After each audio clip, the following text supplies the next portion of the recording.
and welcome to Getting to Good Enough, a podcast to help you let go of perfectionism so you can do more of what you love.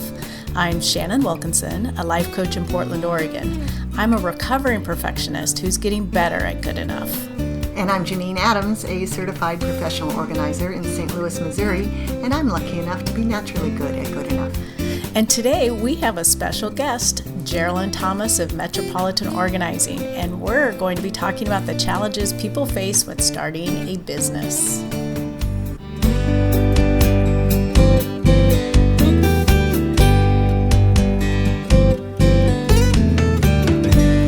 Janine. Hey Shannon, how are you? I'm great. How are you today? Oh my gosh, I'm excellent, thank you. Yes. I am sitting at my desk, my studio, and I am not alone. I'm always alone. But in addition to Bix, I have Geralin Thomas of Metropolitan Organizing. Yay! I'm so jealous. I know. Just have Wouldn't to it say. be great if we were all here together? Now you I know know. how I feel, Shannon, because I'm always jealous listening to you. That's nice. So Geralin is a fellow professional organizer. That's how she and I became friends. We met at an APO conference, and she is she's like, well, I don't want to get too. I don't know. I don't want to get too overwrought, but she's like she's a rock star in our community of organizers. So not only is she a nationally known television personality because she was a regular on the TV show Hoarders and did a bazillion episodes, 60, No, 22. 22. So close. I So know, right. close.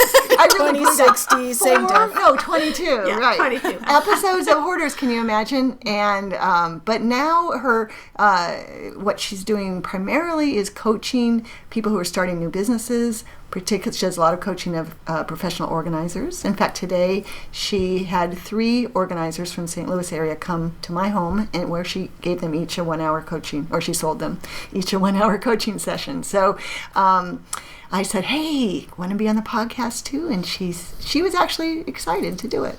Thrilled would be a better description. I was going to say, Janine made it sound like, she was shocked that you would be willing to do it. Yeah, why would anybody be shocked? Because to me, I told Janine, I feel like I've been invited to a red carpet event. It's decidedly less glamorous than that, but I'll be the judge of that, yeah, Janine. right. And I should also mention that Geralin is the author of a couple of books. In case people are interested in that, we can put links in the show notes. But she's the author of From Hoarding to Hope. Right? Mm-hmm. And decluttering your home, tips, tactics, and trade secrets. Yeah, that's a book that's full of pretty pictures and all sorts of great tips. Thank you. Yeah, Yeah, that's you're nice welcome. of you to mention. Thanks. Yeah, sure. Anyway, here we are, and we've been having a good time, and this is going to just add to the experience, having this opportunity to chat. Well, and I think it'll be super helpful to our listeners because, Geralin, I'm sure you have a lot of really great experience and with and ideas for people starting businesses. Yeah, and it's kind of fun because I love how it ties in with what both of you are always talking about is, just letting go of perfectionism, getting to good enough, and being the best you can be on that particular day. It's hard to start a business, right? Yeah. Yes. I was just thinking that of all the things that you can do, that you could let perfectionism paralyze you. And Yes. Starting a business has got to be one of the most difficult things. Because I agree. You want to do it right. Right. Yeah. Are you a perfectionist, Gerald? No, I listen to you guys all the time while I'm walking my dog, and I always try and decide where I am. And if you can visualize one of those like sliding scales, every topic I try to push myself like where I would be on that sliding scale, far left, far right, in the middle to the center, so it's kind of fun for me. I think I waver, depending on the topic. Right. Yeah. You're a perfectionist, a little more perfectionist about some things Right. and less about other things. Right.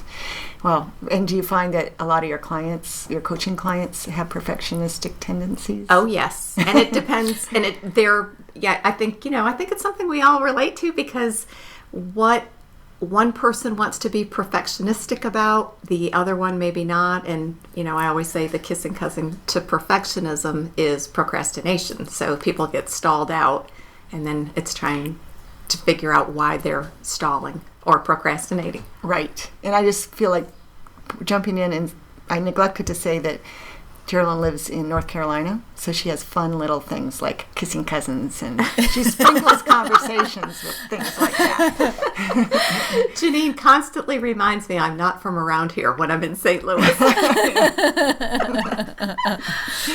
But you're right. Oh, procrastination and perfectionism definitely go hand in hand. I always think about how hard it is to get started if you think you have to do it perfectly. Right. It's impossible. Right. Yes. And if people are interested in that, they can go to episode 12. That's right. Your procrastination episode. Yeah, and we actually have a getting started episode in there somewhere too, don't we? Is that true, Shannon? Or am I imagining that? I don't think you're imagining it. I think we do. I think we do. I'm like quickly looking because I know, me of too. course I can't remember. It's a race. It's episode 49. Yeah. That was recently. I'm hoping there's a part 2 on aging. That was like one of my all-time favorites. Oh, I think there will be because we'll forgotten everything that we said in episode 54. That's right, yeah. And so I know you have a special emphasis on branding and marketing when you're working with clients. Is there a reason that, is it just float your boat, or what is it about branding and marketing? Is it because people want to know about it? Yes, that I kind of came into it because of that. It was demand. So I started off, I really wanted to work with them on their processes because I think people get really jazzed up about starting a business and how do you do this? How do you work with the client? What do the clients typically want to know? So that led to kind of more behind the scenes learning the process, and I would tell people, don't worry so much about, how to fold a towel and make the linen closet beautiful, but instead think about your process. Like if I fold towels this way, this might be the Geralin Thomas way, which P.S. there's not a Geralin Thomas way to do that. If there were, but let's imagine Shannon had her way of doing towels, Janine had her way of doing towels. So I do think that's a part of your branding though. So if you wanted to do something unique, that could be one of your signature things to do. So that would be one example of a process. But also, think about, my example is if you check into a hotel and you were blindfolded and it was just the clerk behind the desk checking you in, the words that they use, the way that the lobby sounded and felt and maybe smelled, you could probably guess if you've stayed in a variety of hotels, which hotel line you were in based on the language. Some of the clerks will be more formal. Some of the language is different. And I try to tell people that's the same with your whatever business you're in, organizing or chiropractor, interior designers. That's part of your branding. The things you say, the way you say them, the process of, getting things done.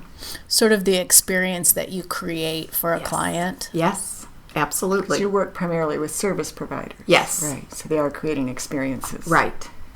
Yeah. And it strikes me that if you're, as a new business owner, I did the same thing. Get really wrapped up in how am I going to do this? Because it's scary to think I got to go into somebody's house. Technique. Technique and processes that way. If I don't think about marketing, I got a lot of time to learn about those processes, right? Because they're not going to happen. You're going to have a lot of spare time on your hands because you're not going to have a lot of repeat clients. Yeah, exactly. Right.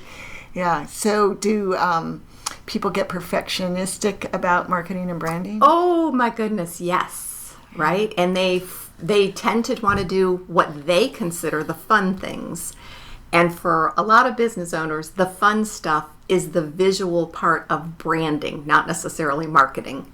So that would mean let's design a logo or have one designed. Let's pick our business colors. Let's decide on a business name. Those are typically kind of the fun parts of business, right? Starting a business. For many people, they are. But there's other things, right? So you think about the way you write your phone number on your business cards. Are you using dashes or dots or parentheses around it? And then you have to do that consistently. Is that appearing the same on your website or social media profiles? There's something called pipes, those little vertical lines. So some people use those to break things apart. My head's a little bit blown away because I never thought I didn't give any thought to how my phone number is written, and I suspect my designer did. Sure. And it's so true. That's so important. I mean, when I think about the difference between dots and parentheses and hyphens or dashes, it really makes an impact. It's like a subconscious impact. Absolutely. It all matters when people land on your website, and it speaks to your specific target audience, right? So some things are considered more traditional or classic. Some things might be a little edgier. So I have a question, Geralin. These things are important, and they're also the kind of thing that you can really trip over if you have a hard time making a decision. Do you have some tips on how to pay attention to the details without getting mired in them? Well, I think it's important to know thyself when you start this process, right? And I can make suggestions for people, but ultimately it's their decision. And again, the problem when many new business organizers or business owners start their businesses, they don't know who they're talking to yet. And again, with the branding, so we talked a little bit about the visual, right? Then it's point of view and verbal, and how not to get wrapped up in that. It does take time, and there are things that, I look for when I'm helping people. So are they, typically a more anxious person or a more confident person? Do they frustrate easily? Do they have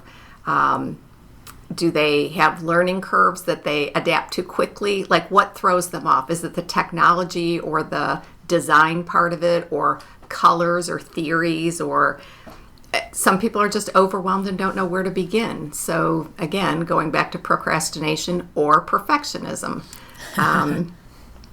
Does that make sense so far? Yeah, absolutely. And some people just tend to be overly critical of themselves, right? They don't trust their own judgment. Like, what comes naturally to them, they want to second guess it. Right. Yeah, as I'm listening to you, I've been thinking, how did I make those decisions? And not being a perfectionist about that. Right. Because I'm lucky that way. I just let somebody else make them. Well, that's one way to do it. Yeah. Good. And it's worked to your advantage. I let it be easy. Yes, you did. Yeah. And so Nora Brown was my graphic designer. She was awesome. And she just said, she just told me, and I thought they looked good. Yes. And there was a lot to it on her end, I'm sure. Oh, absolutely. Yeah. All of the things that are on your website, especially if they were put there by a designer, it's very intentional. And it's like when you walk in a beautiful home or a great commercial office building. I mean, everything matters, right? It's all in the details. Which for me is why I chose to invest in a professional design, not just because of her expertise, but because of my lack of expertise. And It would be a huge learning curve, and I would have totally second-guessed myself on every step of it, because I don't feel I am great with color. Right. Yeah. Yeah. And we all have different strengths and weaknesses. And interestingly enough, I know, of course, you're a fabulous writer, so you had an easier part writing your content, right? Point of view, vocabulary, word, the choices. So those are things that really bog other people down, how to write their own bio, or even naming conventions. So we talk about this as organizers, Shannon, when we teach people how to file. There are so many different ways that people, name their files. Right. Yeah, and as point of view, what person you use? I versus we versus they. For you. You. What's the first person, second person, she? Third? Yeah, right. So I started out with third person. Yes, and a lot of people do, because we want to sound bigger and better than we really are. I didn't start with second person. It was third person. Okay. I didn't say I. I didn't say we. I said she. Okay. About myself. Yeah, like third person. Jimmy from Seinfeld, right? And then I switched along the way to I, and there's occasional we in there now. Now, I should have more we. I have employees. Right, yeah. And I was going to say, and I use a team, so I have to fluctuate between using I, right, because I will coach, I do coach, versus a team of independent contractors. We will come to your house and do this or that. So, careful. I mean, it's all right. It's a lot of decisions. And then the other thing with point of view, I always say to think of your favorite TV show characters. So this is an exercise I do with people I coach, and try to remove their name, like read a script that the show would have, remove the name and see if you can guess which characters are saying that. So it's a great exercise, and a show that's really popular that a lot of people can say that they've actually seen several times is something like The Office, right? So if I start talking about Sprinkles, my cat, and there's no way, and my collar's buttoned up, and I'm this and that, you can sort of guess who I'm talking about, right? Angela. And if I say something super inappropriate and awkward, and everybody, kind of curls their toes, it's either Michael or Andy, right? Right. They're both 100%. So, and Dwight has his own voice. His own very strange voice. Yes, very strange voice. He writes in that kind of like he's cybersecurity or something really weird. But there's, the nice guy and the nice girl in the show, Pam and Jim, and you can pick out what they're saying. So that's what I mean by point of view. You can be edgy or racy or genteel or real casual. You can love alliteration or detest alliteration. Right. You can write with 3 exclamation points to really get your point home. Stuff like that. Yeah. And so are you talking about that in the context of having that be consistent throughout all of your writing? Yes. Having that point of view? On your website. And then I'll share with you, without using specific people's names, some examples of when that goes wrong. So somebody might have a traditionally written website where it's more formal, and then they show up at your house and you've read their about page and they're well educated and it's very, let's just say, prim and proper.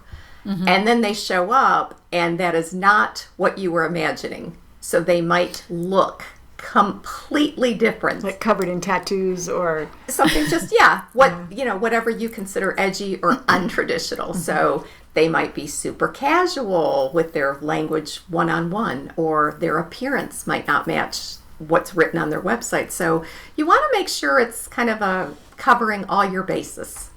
Right. Well, and I think the thing that is, when you're first starting out, it's easy to think you need to be a particular way. Yes. When you really need to be who you are. Right. There are people who want to hire edgy, tattooed organizers, and there are people who want to hire prim and proper organizers. Right. So, it just helps your audience decide if you're the right person for them, and it doesn't really do you any favors if you pretend to be something you're not. Online. I agree 100%. You're doing your own branding a disservice when you do that. Yes. It's, again, going back to that hotel check-in, right? If you're checking in at the Ritz for this really nice escape weekend where you want to be pampered and taken care of and, surround yourself in plush, lush, gorgeous things and be treated nicely and called, ma'am and my pleasure and stuff like that.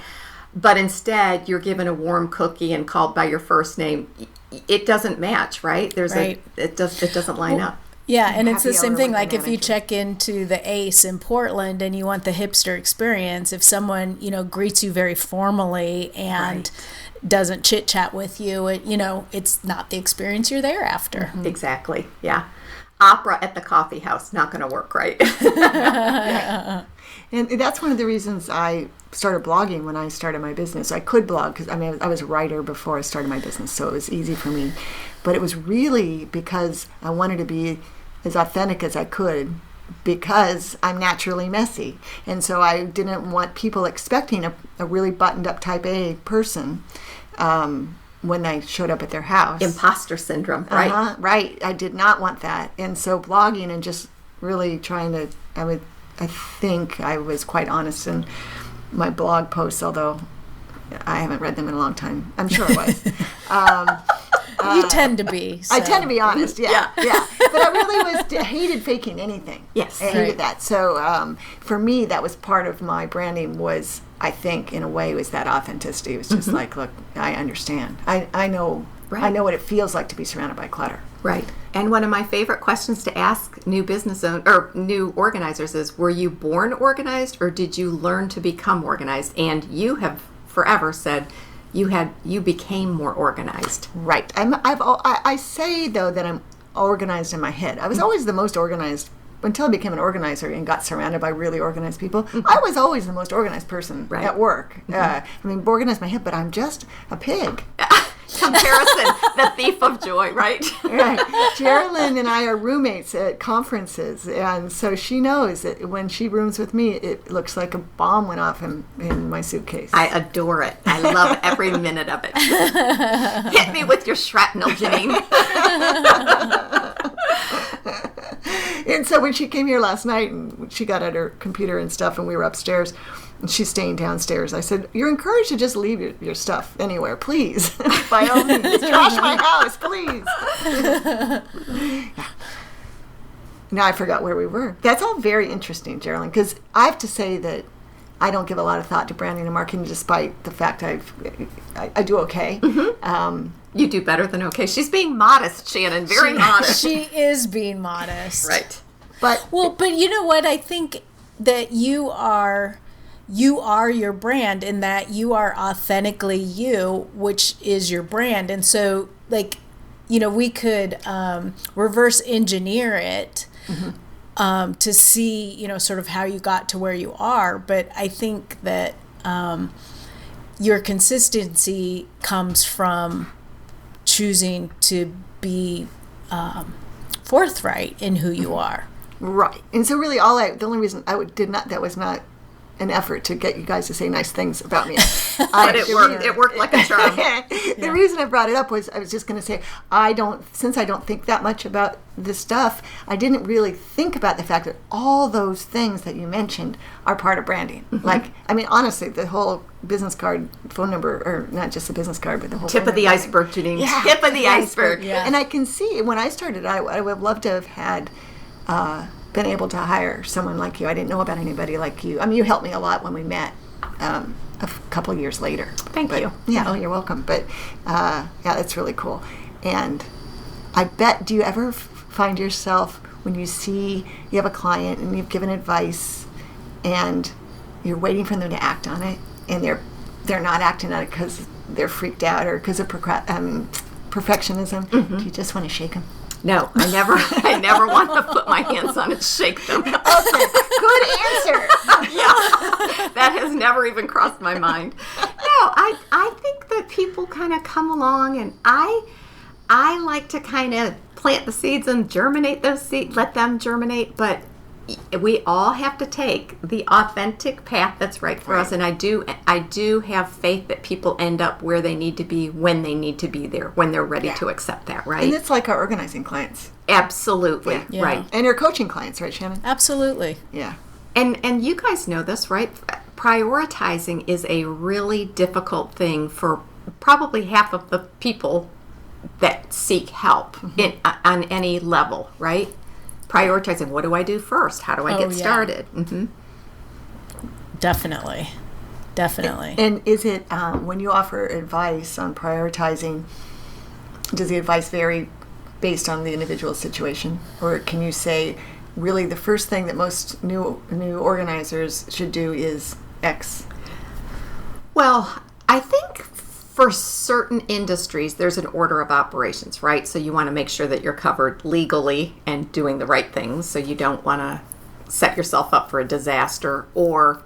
And again, you don't know what you don't know when you start a business, which is dangerous.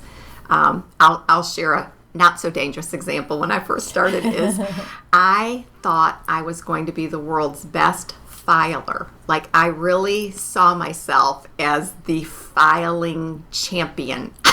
And champion. It was a competition among all filers in the world. And this is, of course, before computer filing was really a huge thing, digital filing. So I had a call, and it was from a gentleman, and he was probably one of my first 10 clients. And he said, I need help filing. And I thought to myself, the fist bump to myself, yeah, girl, you got this, go forth and file. So I show up at his house, and of course I didn't have a great process for an intake either. That was a really delightful learning curve. And I showed up, and he owned over 30 properties, rental properties, and everything was just helter-skelter in his office. And I looked around and I thought, okay, this won't be too bad, right? Until it occurred to me that I've only ever really filed for myself. I've never really owned 32 properties. Surprise. So I wasn't sure, like, do I file by zip code, by address? I mean, it was awful. And he had to actually teach me a lot about filing. I mean, I could get the stuff in order, but I didn't even, like the taxonomy, naming conventions, I was clueless. So I didn't know what I didn't know. Was he a satisfied customer? He was wonderful. Yes, we went on and I organized his beach house, his main residence, nice. other businesses for him. His wife hired me. Yeah, it turned Worked out fine. Oh, wow. It worked out fine, but wow, who knows why, right? He felt sorry for me, I'm sure. It was a sympathy client. Did you let on to him that you didn't know what you Of were course, doing? yes, Right. because I could not ever have faked that. It would be like, when you're in third grade and the teacher sends you to the board, okay, now spell sequestered, and you're like, could you use that in a sentence? That was me. Could you tell me how these properties are being rented? No, I did not. So yeah, that probably was why he was. I bet that was a big part of his ability to be satisfied by the situation, was that you were open about it, and then you were open to learning how he. I mean, really, you were able to get the job done. I did get it done. It probably took me 10 times longer, but he did not have to pay for my learning curve. But I learned a lot on that job, and again, I'm always so thankful that he and his wife were so patient with me, right? Mm-hmm. That could have gone really bad. Like, I think now a Google review on that would have been, whoa, we hired this woman and it wasn't pretty. Geralin, there's so many things to think about when starting a business. What advice do you give someone? Like, where do you start? Where does someone start when they have this idea and they don't know how to move forward? I would say let's make an agreement that you're not going to become overly critical of yourself and you're not going to overanalyze anything. So those are two, to me, good places to start. And people will usually naively agree to those things. But I feel like, there's a nice, gentle way to do it. So take the low-hanging fruit. Do you consider yourself better with writing skills? Could you talk about yourself? Or are you drawn to more the creative side? Would you like help picking out colors and looking at fonts and symbols and things like that? Are there websites that especially appeal to you? Or let's talk about, maybe giving your business a name. That is a huge stumbling block for probably, I don't even know, 75% of the people who started businesses, what to name it. Especially in our industry, because there are just only it seems like everything people think of is taken. Absolutely. Yeah, so it's, right. We were lucky early that we got started right a long time ago where it wasn't so hard. Right. But it was still hard. Absolutely. So for 15 years later, people are having to come up with names. Yeah. Another tip might be something like, both of you have discussed this on your past episodes, and eliminate the should statements. So stop telling yourself, stop putting out these messages because you're the one absorbing them, as I should be doing this and I should look this way and I should be where my competitors are, because that's just so unhelpful. Right. Yeah, it really is. And it can be so demoralizing. Oh my gosh, and yes. Get you even more mired in the stuckness that you're experiencing. Mm-hmm. Overestimating and over prepping would be another area that I see people, especially people in the organizing industries, over preparation. So, hey, I've got a 30-minute talk that I'm doing for free at a local club. Okay, great. Let's go over your topics. And sometimes I listen to their 30-minute talk, or I have them send me their notes. How long have you spent on this? Gosh, at least 40 hours. I'm like,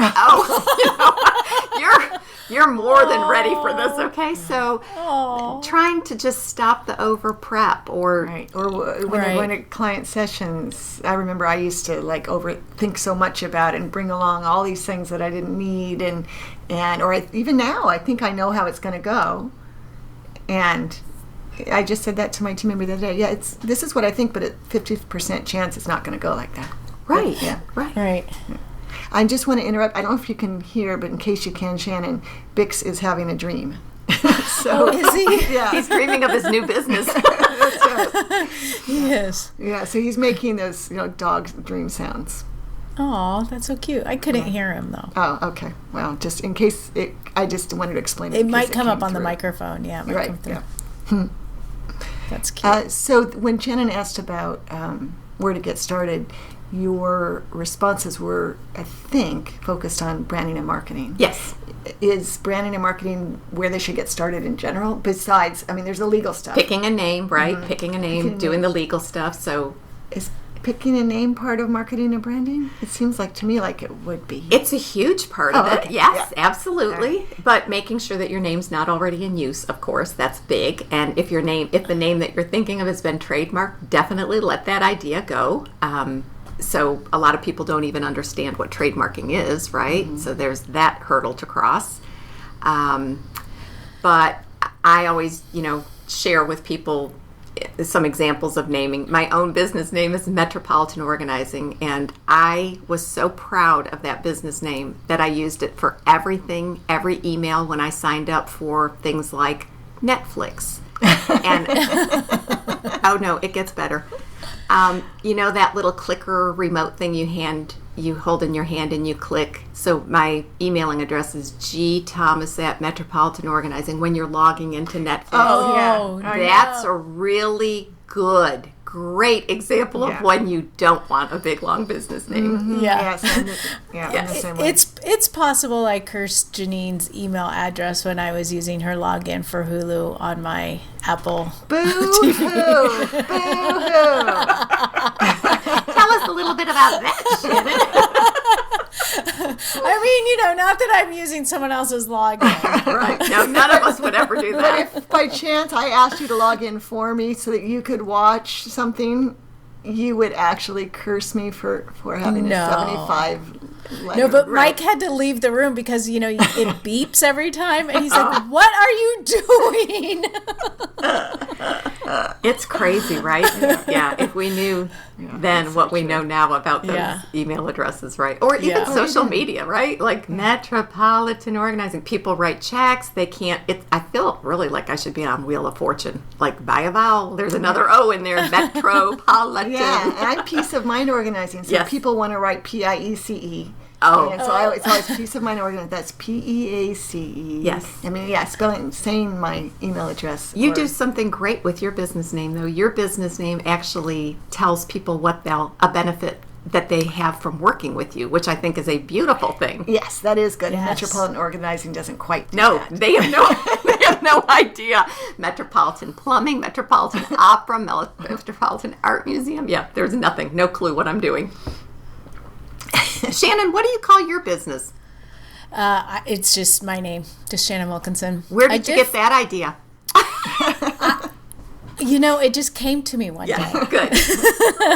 I did have a business name for a while. Mm-hmm. I was Perception Studios, and which worked fine in the context I was working in. But then I wanted to move out of that and just go back to shannonwilkinson.com because it was so much easier. Yeah.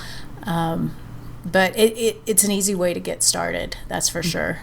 To just use your name. Right. Yeah. Yeah. Much easier for marketing, right? And that's one thing when I was on TV.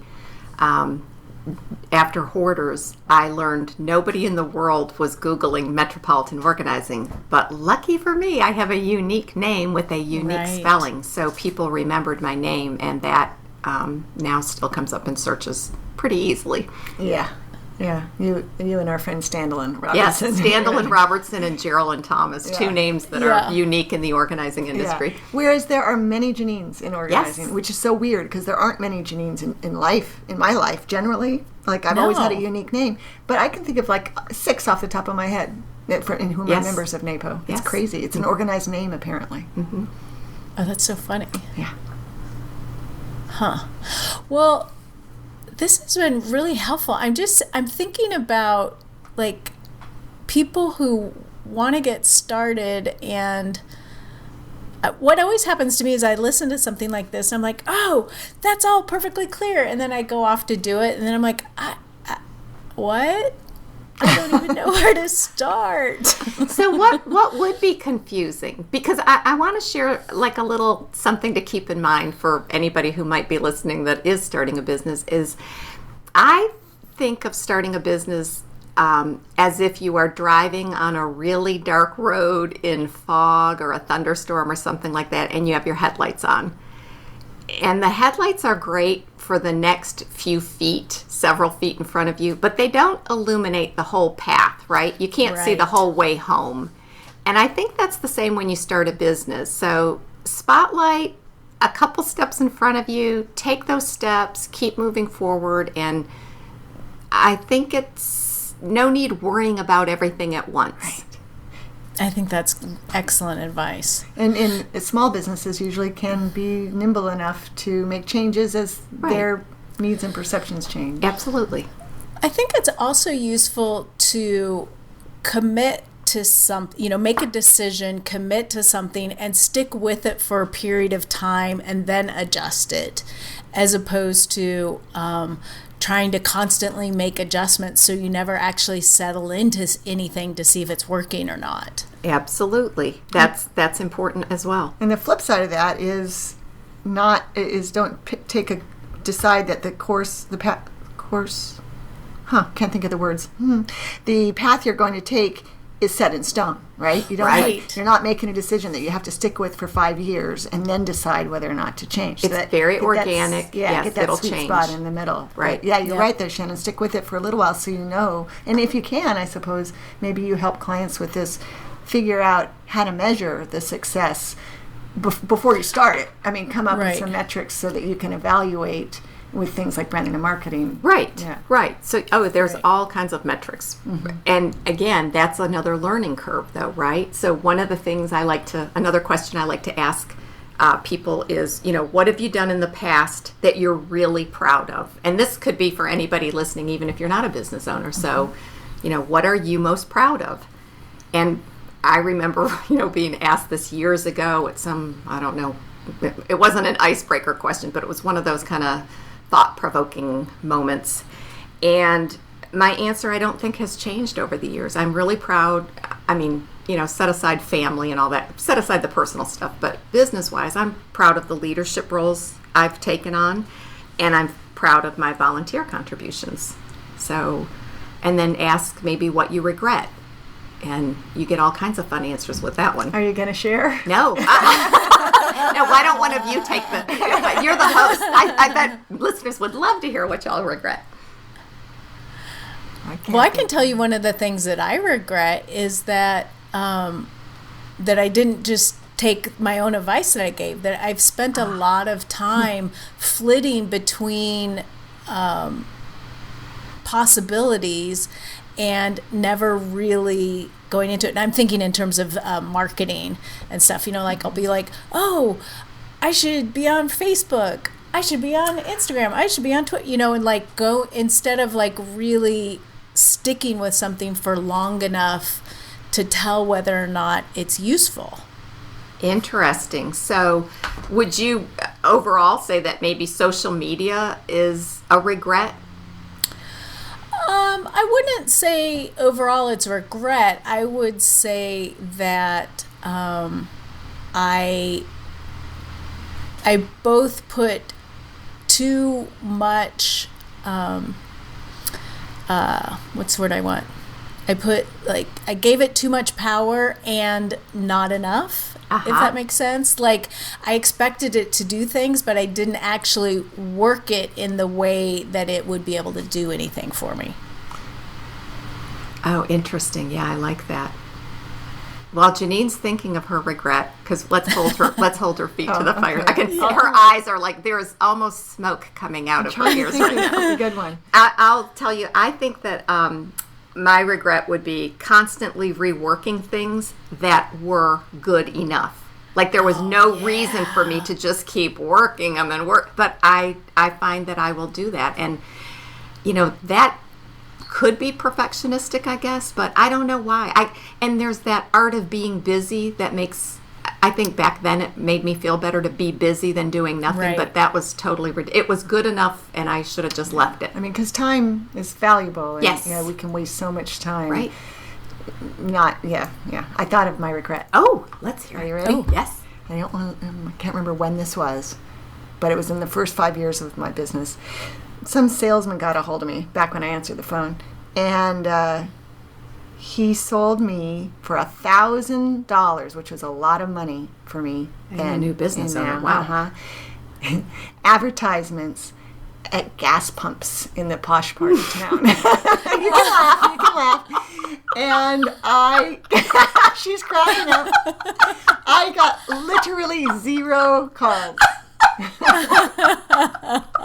My target audience, people pumping gas.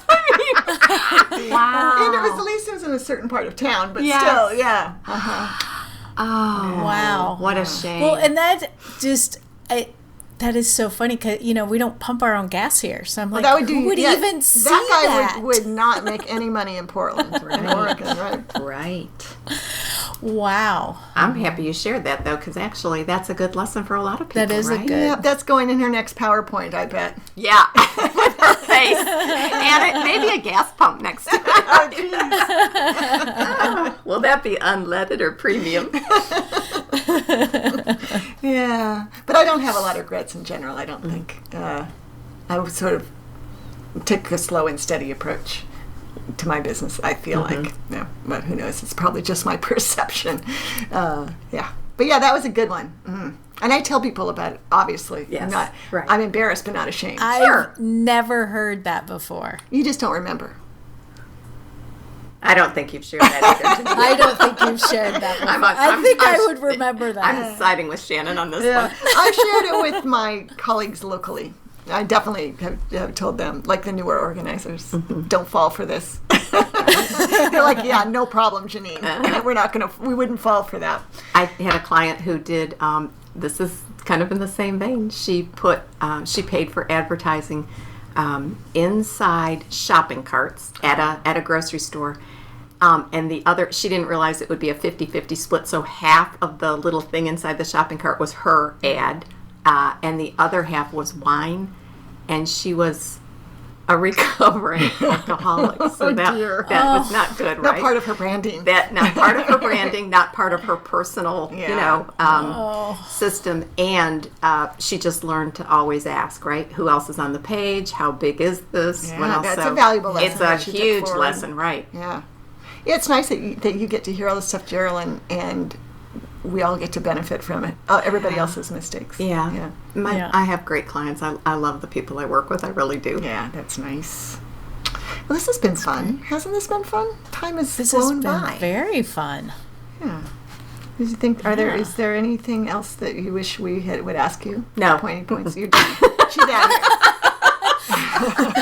No, I wanted to say thank you, and if people have questions, I hope they'll write into the show, and we can answer questions at some point. I don't know, is that how it works on, not a blog, but show notes or social media, right? Yeah. Yeah, social media. And we can put your website on the show notes if you'd like, unless there's a reason you wouldn't want that. No, I'm not living. Yeah, that would be great. Okay. I'm not living under an assumed identity, so I'm okay with that. It is what your website is for. Exactly. Right. Yeah. No, thank you for having me. I've been looking forward to this, and it just is so fun to see how this is made and to talk to both of you live. It's really glamorous. It's very glamorous. I'm impressed. Yeah. Well, are you guys doing something there that I don't know about? Not yet. Are you guys like have champagne or something? We thought about doing a happy hour where we could all have a glass of wine on the air or two, but we decided that we better not try that this go round. Yeah. Probably not this time. I have a hard enough finding words when I'm stone cold sober. I don't think that alcohol would help. Well, I don't know. There's like a little bit of a sweet spot where, it's that's helpful. It's the same with bowling. It's like like I'm an awesome bowler about till 1.5 glasses of beer in, and then it all goes downhill after that. I because you mentioned bowling, I have to share a little story, which was that our chapter of NAPO had a bowling night earlier this year, and I was, I didn't want. Well, I just was very honest, and I said, "You guys, I'm a terrible bowler. I'm happy to bowl. I suck at it." And to demonstrate that, I once scored 21 and 10 frames. And so Okay, so I get there a little late. I went right to the bar and got something and drink. And then it was my turn. I bowled, I think it was 3 strikes in a row. Oh, my And goodness. they were like, what? And you're just what? They called me a ringer, and then Right. then I finally didn't bowl a strike, and I sat down and like, Janine, you have another ball. Get your ball. Yeah, but yeah, and then it tanked completely after that. But it was really funny that I totally out of just pure luck. You scored more in your first frame than you did in an entire game. Yeah, right. When I was in high school, right? Yeah. Love it. Yay. Do you think many of your listeners drink while they're listening to this? Do you know? What are people doing out there anyway while they're listening to you guys? You're walking your dog? I walk my dog when I listen to y'all guys. And that's embarrassing because usually I'm cracking up. Shannon, when you had the snort laugh talking about Janine eating dog food instead of pistachios, I made an idiot out of myself, like in front of people walking their dogs, because I could not stop giggling. I loved that episode, by the way. Oh my God. There was a bowl of kibble on the counter last night. Last night, and Geralyn's like, pistachio? I said, "Where's Shannon when we need her?" Oh boy. Yeah. So I hope if anybody is enjoying alcohol while listening to our podcast, they let us know. Yes. Yeah. What's your favorite good enough beverage? You're telling people to tell us that? Yeah. That's a great question. Yeah. I mean, I've been limited in my beverage drinking ability of late. You so. still on the painkillers? I'm not anymore, but I'm taking enough Tylenol that I need to go easy on my liver. Right. Yeah. Right. Good. But this has been super fun. It Did not has. require any painkillers for me to say that. Yay! Glad to hear that. Thank you, Shannon and Janine, for having me. Thank you Thank for you, Geralin. talking with us, Geralyn. This is super useful. And we would like to hear from our audience members. What do you think? Where do you get stuck if you're trying to start a business? You can let us know on the show notes at gettingtogoodenough.com. You can share on social media. We're on Twitter at GTGEnough. We're on Instagram and Facebook at Getting to Good Enough. And you can also leave us a voicemail on the hotline at 413-424-GTGE. That's 4843. But for now, this is Shannon Wilkinson in Portland, Oregon. And Janine Adams and Geralyn Thomas in St. Louis, Missouri. And we hope that good enough is getting easier for you.